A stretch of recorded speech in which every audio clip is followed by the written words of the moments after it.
Okay, so every once in a while, I just turn my camera on and let you guys get a view of what it's like in the studio. Today I'm working on an audiobook, and this is aired with the author's permission. Chapter 55, May 25th. Sally finishes her lunch in the cafeteria, a small salad and a few french fries, and makes her way back to Mike's room. Her appetite has significantly diminished as of late, and she has to force herself to eat.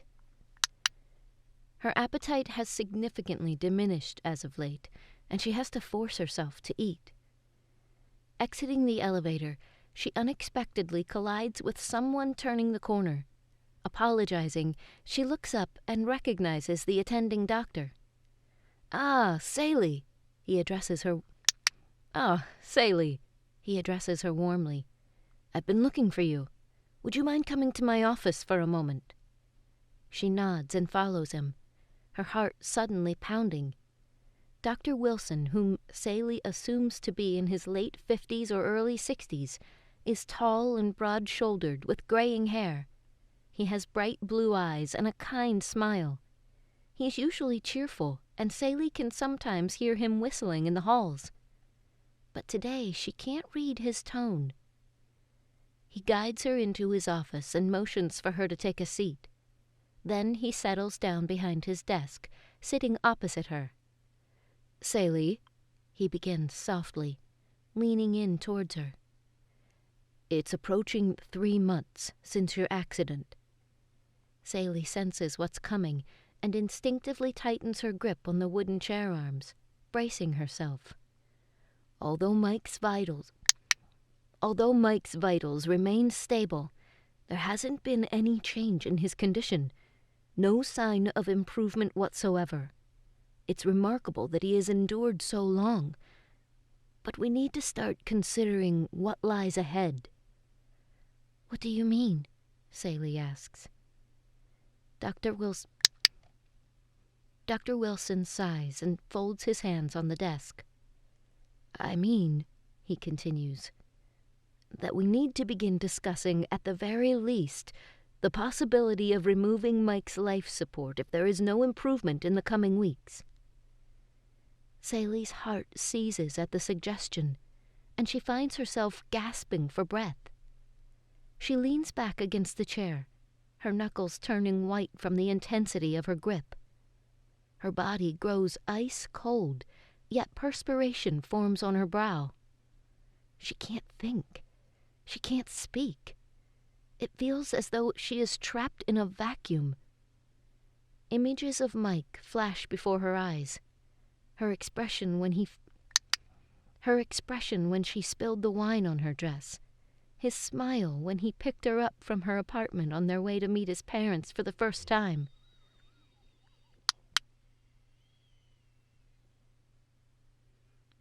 I don't know if you can hear that, but that's the dangers of having a dog sleeping in your booth. He just started snoring. I'm going to give him a second to get over that.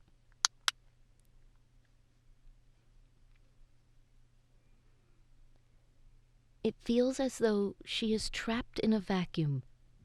Images of Mike flash before her eyes. His expression when he spilled the wine on her dress.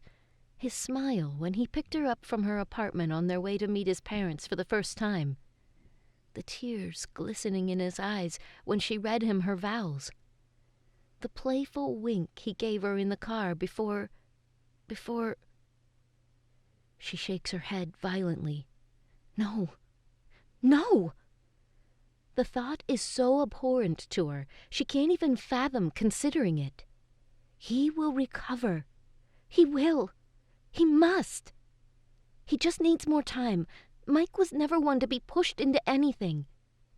He did things his own way, and it always worked out. This is just one more thing. No way. No fucking way, she says out loud. "Sally," Dr. Wilson says calmly, "I understand how difficult this is for you, but please think about it. No! Saley interrupts sharply. You don't understand. You're asking me to kill a part of myself. You're asking me to make the choice to live without him. No, I can't. I'm not that strong. He will come out of this.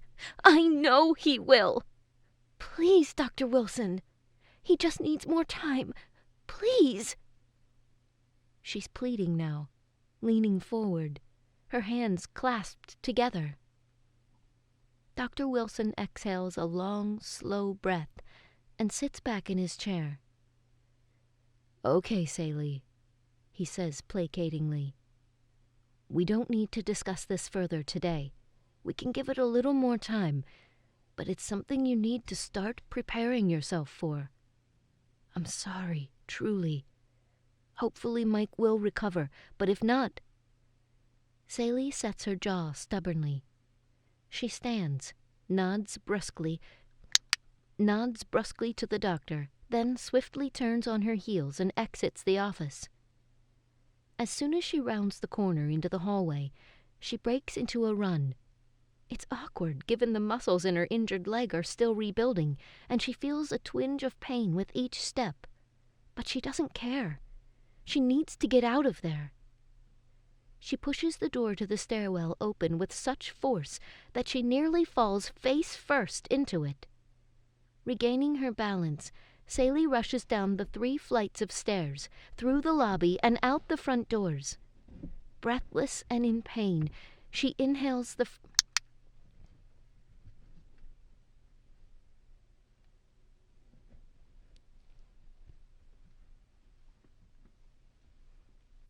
Breathless and in pain, she inhales the fresh air. Her leg is throbbing, but she can't feel it for the agony in her heart. She collapses against the wall, slumping down to the ground like a deflated balloon. Her mind continues playing its montage of memories. Mike with his cane, standing high on the wall beneath the double arch, a triumphant expression on his face. Mike bringing her a cup of tea in bed. Mike's face scrunched and red, tears of laughter streaming from his eyes. But then it interjects other images. Mike lying comatose in his bed. Mike wasting away from starvation. Mike convulsing with his final breath as she stands by his side, clutching his hand. Mike convulsing with his final breath as she stands by his side, clutching his hand. Mike's body being wheeled out of the room. Mike's ashes resting in a box on her mantel. She's sobbing now, pummeling the pavement with both fists. She's aware of the people around her staring, but she doesn't care. Sorrow and grief engulf her, drowning her. It would be better for her to die than to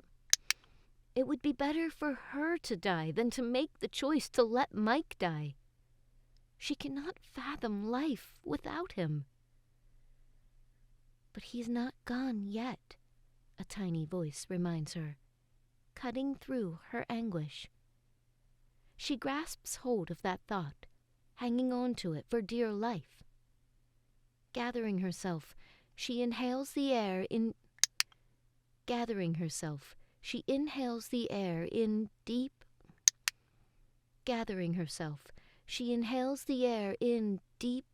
I don't like that either. Gathering herself, she inhales the air in deep, desperate gulps. That's right, she thinks. He's not gone yet. It is hope that has sustained her. And she cannot, must not, lose hope.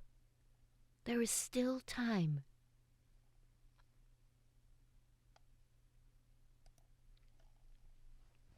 Okay, so this was a rather short chapter. At this point, I go back, and wherever I've clicked, either because I made a mistake or the dog decided to get up and leave.